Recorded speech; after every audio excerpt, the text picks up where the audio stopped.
Hi, if you don't know me, my name is Rachel, and I am the creator of the Hope for a Better Marriage community on both Facebook and Patreon. And I created the community because I didn't want women to feel alone and hopeless in their marriage struggles. I am coming up on 11 years, and the last 4 years have been so much better because I finally learned tools and skills that have really transformed everything in my marriage. And I really hope that I can help you and support you in your marriage just as I have done for many other women over the past 3 years. I created this YouTube channel so that I can share some of my insights that I have learned from other sources and just from helping women on their own marriage transformation journeys. And today, so I appreciate if you would like and subscribe and share these videos if they're helpful to you and check out my other videos. But today I want to talk about how can you get your husband to change if you don't actually tell him what he's doing wrong. I remember in the past thinking that I needed to bring things to my husband's attention. I needed to let him know how he wasn't meeting my needs. He wasn't speaking my love language. He wasn't filling my cup. He wasn't making me feel supported. He wasn't helping enough with the house. I wasn't feeling loved. I just remember telling him all these different things and thinking and I was told if I didn't tell him, that, I would harbor resentment and he wouldn't change and he would just think things were fine and our marriage would just get worse. So, unfortunately, that didn't motivate change. And if he did do anything, it was with gritted teeth. And most of the time, it ended up him feeling like I wasn't seeing all the actions he was doing, all the ways he was trying to show love to me. And yeah, so it just it didn't work out the way I thought. And then I would get even more hurt because I would be like, I'm telling you these things, and yet you're not necessarily doing them. On the flip side, I didn't necessarily love hearing when he would tell me the things that I was doing wrong. So, um, yeah, I it's it's kind of interesting now to look back on it and be like, wow, I would think that he had these double standards, and I realized I did too, and I was being very hypocritical. So, but the good news is there is a better way. The biggest thing that's given me the best framework, along with other skills, but I highly, highly suggest The Empowered Wife by Laura Doyle if you haven't read it. If you have, I will be posting a lot on this channel that will help support you in using the skills. But The Empowered Wife by Laura Doyle is a wonderful book. I recommend reading or listening to the book. Probably reading it would be best. You could take notes and really take in and revisit the intimacy skills that she shares about. And then she has a podcast. So in the beginning, I started actually reading The Surrendered Wife 4 years ago, and I did a virtual book club with women. And that was during COVID, so it was so helpful. I was pregnant with our third, so the timing was perfect. When I read it, everything just clicked, and it was like, yes, these are the skills I've been looking for. So I highly, highly suggest that. And then, so learning the intimacy skills, there are things like gratitude, respect, self-care. How does self-care help your husband to treat you better and do things for you? Well, when you're able to, what Laura Doyle says, express your desires from a place of where you're more rested, you're more filled up, you're less irritable, cranky, things go a lot better. Because I remember my husband would come home and I would be so stressed out with our two little children, and I would just like basically throw a kid at him, be upset, about stuff that happened during the day. And I would kind of just like, yeah, I would just be like really what I would call a prickly pear. So that he would help me, but sometimes, actually a lot of times, he would hide up in our room on the computer and not want to spend time around me because I was so cranky, irritable, and he didn't want me to hear complaints about him and just like my constant complaints. It's one thing if you just very rarely, share a frustration complaint, but if it's something you're hearing every day, your wife is frustrated with you, you're hearing how you're failing, that's not attractive and it's not inspiring. So, self-care.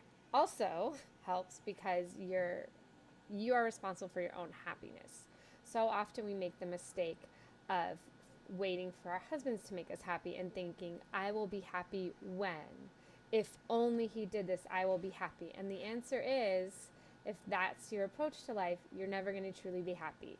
Because our happiness is a choice, and it needs to come internally, and it's something that we cultivate through a spirit of gratitude, the way we see the world. Gratitude really is a really indispensable skill for just having a good outlook on your life in general. Because when we're focusing on the negative in our life, it kind of spirals. Things, just everything, we're looking through a negative lens, everything looks worse. And then the negative things we think about our husband, then he starts kind of like living those out more because he's so discouraged by his efforts not being seen. But when we can see the good in our lives, we are more positive, we are more light, we might smile more. And then like we're seeing more things, that we're seeing the little things we were missing that our husbands were doing because we had been so fixated on what they're doing wrong, what they weren't doing. We missed all these small gestures that they might do daily for us, out of love for us, for our well-being. Once we can shift to gratitude and see that more positive, which when you're doing self-care and taking care of yourself, it's easier to be in that state and to see those things. It is a huge mindset shift. It really is incredible how much things can shift. And I helped admin a group of over 300 women using these skills, and so many of them are just blown away by the transformations in themselves, which reverberates into their marriage. So it might sound like, too good to be true, but please check out The Empowered Wife, watch my videos, join my groups, so you can kind of see how this plays out more. But I just want to talk a little bit more about how we can inspire our husbands. So we have so much influence over our husbands it can be a healthy, but we have the ability to build our husbands up or to tear them down. And unfortunately, me, as well as many women, unintentionally, I never actually wanted to hurt my husband. I can understand how sometimes when you're really hurting, you might want to hurt your husband. Maybe there's like seconds when I did. Honestly, I can't remember. But I know most of the time when I was hurting him, it wasn't intentional. I was hurting and I was trying to do the best I could to express myself, just to work on our marriage. But I was sometimes acting out of hurt and getting defensive and hurting him. So I was tearing my husband down because I was focused on his flaws. I was focused on what he wasn't doing instead of encouraging him and showing him the character, the good man that I knew he was.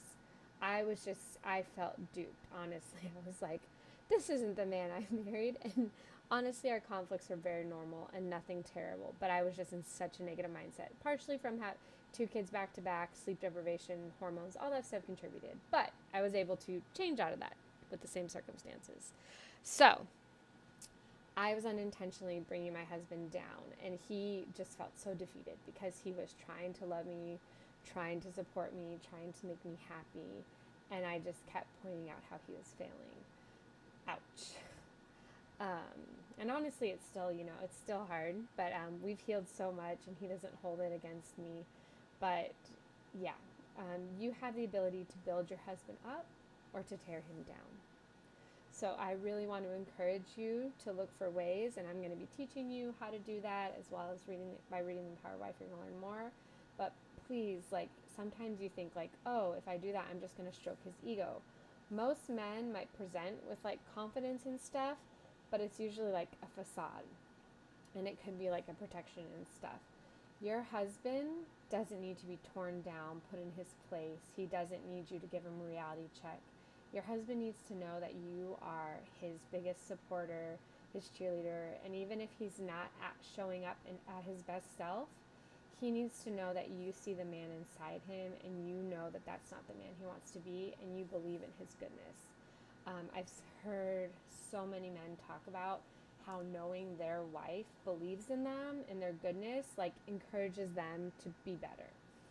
So when we can be more encouraging, more positive towards our husband and receive them graciously, which are all part of the intimacy skills, it truly is incredible. There is a component of this, which I talk about in my Empowered Wives Aren't Doormats, where there is a place where you can be vulnerable and also set limits. If your husband really is being mean and crossing the line, that's part of this too. Because your husband can like understand, like, hey, this hurts me. But it's so much better when it comes from a place of authentic vulnerability than you rising to his level and being aggressive and fighting back. When you're able to just be like, ouch, that hurt, left and leave the room, that lands so much better than you getting in his face, being defensive, saying, well, what about you doing this and blah, blah, blah. Trust me. We call it changing the dance. There's so much you can do to change the dance in your marriage, and your husband doesn't have to actively be reading the book with you. It's a book for women. Your husband doesn't have to actively be participating in changing your marriage, but he's going to follow the steps that you're taking. And often women don't even tell their husband that they're reading the book, just that they're doing something for themselves or trying to learn to be a better wife. And their husbands respond very well, and their husbands start treating them a lot better. And part of it is they realize like their husband wasn't as terrible as they thought he was. It's just sometimes it's our mindset, but sometimes objectively they are doing hurtful things and they're being neglectful and stuff. So there are amazing transformations that can happen. So I want to encourage you on this journey. And at the end of the day, we become better women. We become the woman we want to be because we are more loving, tender, we are happier because we are taking care of ourselves, and we do have boundaries. We do find healthy ways to set limits against not behavior that is just not okay, and we learn how to distinguish like when to do that as well. So there's a lot to talk about. I'm going to try to make some shorter videos for those who don't like longer videos. But please, it is possible to change your marriage, and it actually will work out a lot better if you stop telling your husband what he needs to change and look at yourself and see, okay, what do I need to change? How am I showing up? And even if, say, you think you're contributing to 10% of the marriage and he has 90% of the flaws and faults in your marriage, work on that 10%. And then you know that you've been doing everything that you truly can do. So many times women think they're trying to do everything, but they're actually doing too much. And Lord Doyle talks about that too. It can actually backfire on you. Sometimes doing less and doing more self-care actually has a lot more benefits for your marriage. So we can dive into all this. I have a group coaching program. I ask that women have just started reading the book if they want to join that on my Patreon. And then, yeah, you can just join my Facebook group if you just want to get more. I try to do it a couple times a week, like a daily challenge, some posts, encouragement. There's a lot to learn, but there's so much hope. And I really, really want to encourage you that you're not alone and things can get better. So, again, please like and subscribe and listen for more hopeful marriage tips.